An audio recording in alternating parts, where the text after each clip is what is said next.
Hi everyone. So, I was just about to go to sleep, but Father prompted me to record this video. Um,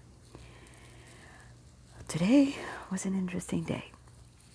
So recently he's been having me put coins in certain numbers. 118, 818, 717, 1717, 15, 22, 21, 40, 70. So these are all numbers he's been having me put into the um, the tip jar at work on the beginning of my shift after the other girls have taken whatever tips they've made for that day. And okay, so today,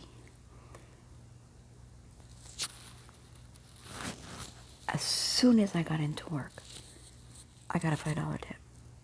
And I was like, huh? And the other girl, the one that was working in the morning, had $2 already in there. And then another person gave me another $2 tip. So she asked me, did you put any tip money in the jar? And I said, yes, I put $7. I thought she was going to take half of it. She didn't. She only took the $2 that were in there before my shift started. And it's funny because I never start early. I always wait until the start of my shift, which is usually 4 o'clock. And today the manager looks at me and he goes, you can clock in early if you want. And I'm like, are you sure? He goes, well, if you don't want to. And I'm like, you know what? Yeah. And I saw him taking out stacks of pizzas to a car. So I'm always very helpful. That's just the way God made me. So God prompted me to take the last stack and take it out to the car so that he wouldn't have to make a final trip. And when I left it, the lady handed the manager a $5 tip, and he goes, no, give it to her. And she did. She gave it to me. And I was like, well, thank you so much. I really appreciate it. And every time someone gives me a tip at work, I always thank them the same way. Thank you so much. I appreciate you for tipping me. I never say tipping me. I just say I appreciate you. And I've had a couple people respond with, well, I appreciate you. That's why I'm tipping you. I'm like, okay. And so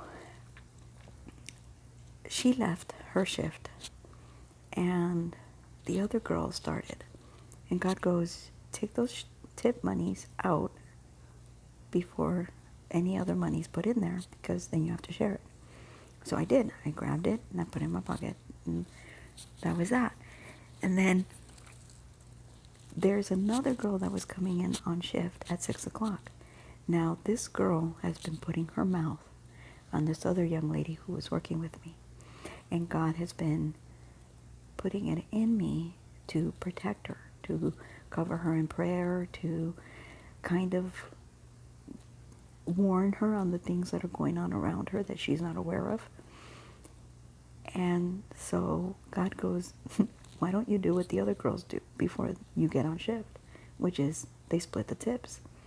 And so I did. I went and I grabbed, and I told her, I said, look, this is what I'm going to do. I'm going to pull the tips before it is time for her to get on shift. We're going to split them. And, we'll go from there. So I split them with her. And then right after that, I got another tip. And God goes, that's yours. Keep it. I was like, okay. As soon as the other girl got on shift, she immediately started going around and cleaning tables. I didn't have time to do that because I was busy taking care of the customers at the front counter and answering phones. I got so busy that the girl that came on shift before the 6 o'clock one had to come back from dishwashing to help me, which that shouldn't have happened. The girl who came in at 6 should have been helping me at the register and helping me with the phones. So then, she's doing her whirlwind, going and doing, checking tables and taking pizzas out to the tables and doing that. And I'm noticing that there's no tips in the tip jar. And by now, we should have already had $1 or $2, which is why I understood why God had me keep the tips. Because every time they steal, he replaces the money that they've stolen to me directly. And he tells me, don't share it. Don't do this. Don't do that. He's only had me share my tips with 2 people. And so I was like, okay, whatever. I didn't complain. I didn't argue. God takes care of me. Well, he wanted me to start here. So in the middle of the shift, I don't talk about my dreams to anyone. But God prompted me to talk to this girl about my dream. And I was like, Father, why am I sharing this? And he was like, just share it. And I was like, okay. So here's my dream. This morning when I woke up, I had a dream of The Walking Dead, the show, The Walking Dead. Where the creatures that are dead, the people that are dead, are, running after the live people, and they're trying to eat them and convert them into other dead people. And in my dream, the dead people were trying to keep me dead. And I was like, what the heck? And I was looking around, everybody's dead, and they're all chasing me, and I'm like trying to get away, and I'm hiding here and hiding there, and they keep catching up to me, finding me where I am. And then I'm like, what am I gonna do? What am I gonna do? And suddenly there was a flash of light, and I thought, oh my gosh, the dead people are gonna find me. And it was interesting because suddenly they couldn't see me anymore. Or not that they couldn't see me, but it was like I had a protection, a cover, and they couldn't reach me anymore. They couldn't touch me. All they could do was walk by me. And she looks at me like, whoa. I don't know why God had me tell her this dream. But later, as I was about to leave, she goes, hey, can you wait while I go look in my car to see if I can find some gum? And I was like, okay, go ahead. So she went out and she found some gum, and she didn't find gum. So she came back, she goes, you don't happen to have gum, do you? I'm like, actually, I think I do. And I went in my purse and I grabbed some gum, and I gave her like 4 pieces. And she looks at me and she goes, God bless you. And I was like, and then I just realized this right now. This girl and her entire family put on a Halloween theatrical house with zombies, and I mean, they go all out in this theme of Halloween and witches and warlocks and all that. And this sister, these are the 2 sisters that were trying to get me either fired or to quit. And the first sister ended up getting sick, and these are the sisters that pay me. They want to pay me every time I take a shift for them. And I'm like, okay, whatever. Because God told me, take the money. I'm giving it to you. Receive it. And I'm like, okay. And then, then this morning, yesterday morning, I don't remember how it happened, but I was in the kitchen, and the first man that had arrived to the house first, I had told him that I was a generous person, and I had told him that, he was welcome to use or to help himself to some of my things, to some of the food that I would make, not to the food, not to the soda, not to the, the other stuff. I was like, I tend to make a lot of food. I make more food than I eat. And I said, so, you're welcome to, if you see food that's left over, feel free to eat it. And he was like, okay. He misunderstood, or he used that as the opportunity to drink my sodas. And I realized, I'm like, I know I haven't drank that many sodas. God put it in his heart to give me money to replace those sodas that he took. And it wasn't that many. So he gave me $6. $6 is more than what a 12 pack or a 10 pack, because I use the minis. I don't do the regular size sodas, the 12-ounce cans. It's too much soda. I think they're only 8 ounces in a can, or 10 ounces in a can. So they're small. They're like that big. And I have one on the counter over there. Anyway, so he gave me $6, and I was like, oh, and he goes, yeah, that's for the soda I've drank. And I was like, I was kind of wondering what was happening with the soda, because I didn't think I was drinking that many. So he realized that my offer wasn't for the soda or the coffee or the other stuff. It was for the food that I would make. So tonight, I cooked chicken, and there was quite a few pieces, and I always make more than what I can eat. I'm not used to cooking for one person. It's been this way since I got single. I'm not used to it. So usually I'll share my food with my dog, but even that was too much for him. I didn't want him eating too much food. So I gave him a couple pieces of chicken, some salad, and the leftover mashed potatoes that he couldn't eat. But there's still a whole thing of mashed potatoes in the refrigerator and a whole thing of salad. And as I'm sitting there eating,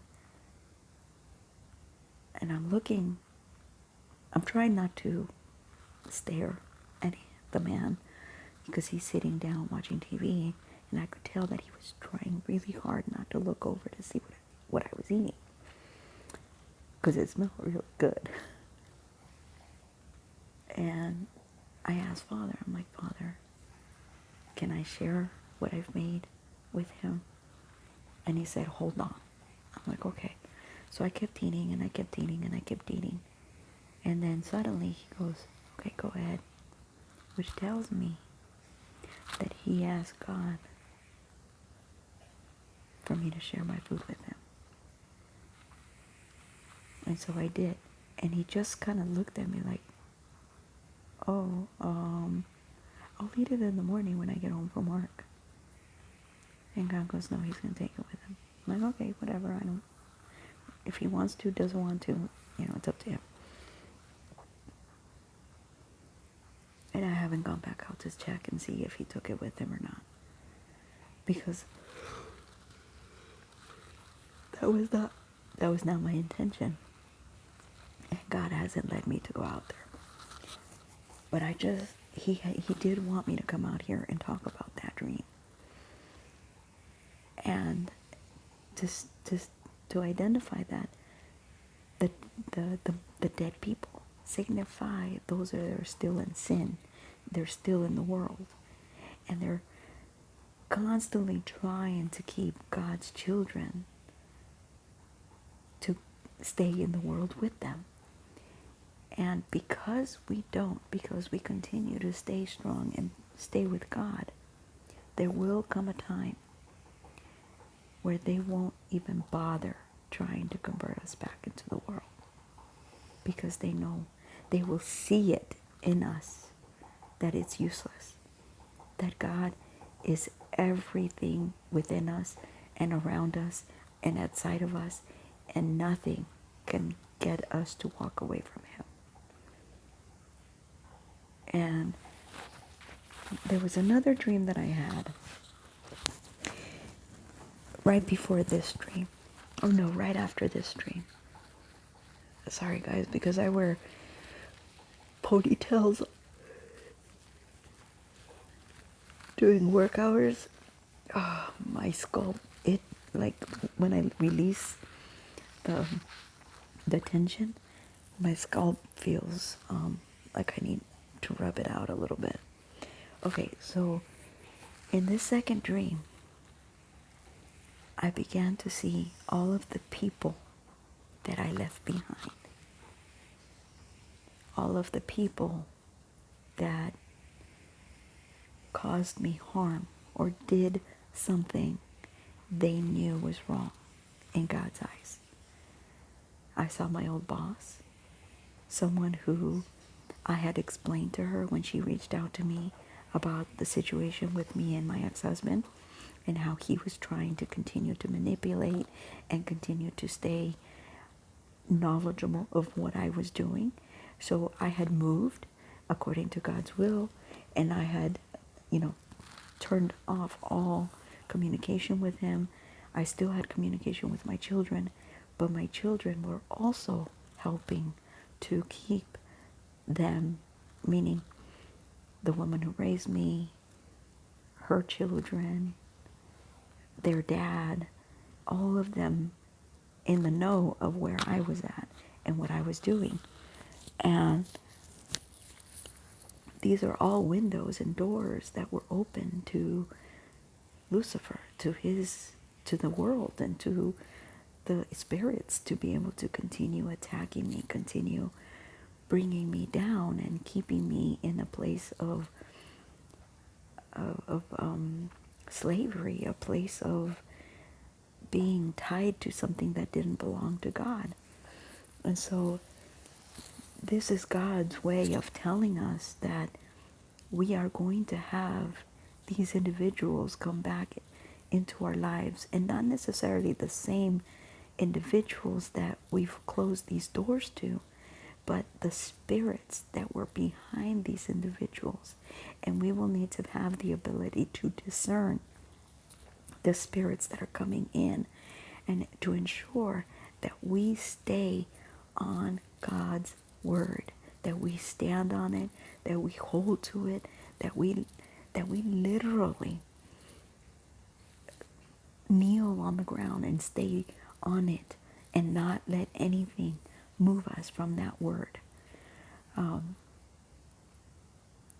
I still don't know where I'm going to be at the end of this stay for this place. But I'm not worried, because the way that God has allowed the money to last and to, I've never been able to stay from one paycheck to the next. And this is the first place where I've been able to stay from one paycheck to the next. So I don't know where I'm going to be for the next half of September. But I do know that God's promises, they're here. They're here. I didn't have to put any money in that tip jar today. And I walked out of there with $20. When I had been walking out with $5, $6 there at a time. And when he had me start putting the change into the tip jar, he would multiply it. He would take it as I'm putting a seed into myself, and he would multiply it and multiply it. And I'd go home with $20, $25, $30 on any given night. But now he's like, you don't need to. You don't need to, because you've gotten to the point where I am now going to bless you without having to do anything, because of your obedience, because of your sacrifice, because of your faith, because of all the things that you have gone through to walk my walk, to talk my talk. When I wake you up in the middle of the night to pray, you pray. Even if you can't get out of bed, even if you can't, get down on your knees, well, most of the time I've been on the floor, so I'd be like, Father, do I really need to get on my knees? It's like, you're on the floor. You're on the floor praying to me. You're in your car praying to me. And I'm always praying. I never stop praying. I pray every day about everything. Over everything. I pray over my peace. I pray over my health. I pray over a good shower. I pray over everything. Because the enemy is everywhere. I could go into the shower and slip and fall and break my neck. I could walk out into the living room and slip and fall or crack, run into something. Or you never know. You never know the things that Lucifer has around the corner for you. So pray, pray, pray, pray. Stay prayed up. I never understood what that meant. And what that means is you pray. You pray over your sleep. You pray for Father to give you strength, to give you courage, to give you peace, to give you calm. You pray to have Father show you the way that He wants you to walk. You pray for Father to show you the things that He needs you to do for Him. You pray over your dreams. You pray over your dog. You pray over your house. You pray over everything. Your children. You keep praying. And it's not just women that need to pray. Men need to pray too. Pray over your wife. Pray over your children. Pray over your family. Pray over your work. Pray over your decisions. Pray over your ability to lead. And keep praying. Don't stop praying. Non-incessant prayer. Non-ceasing prayer. Meaning don't stop praying.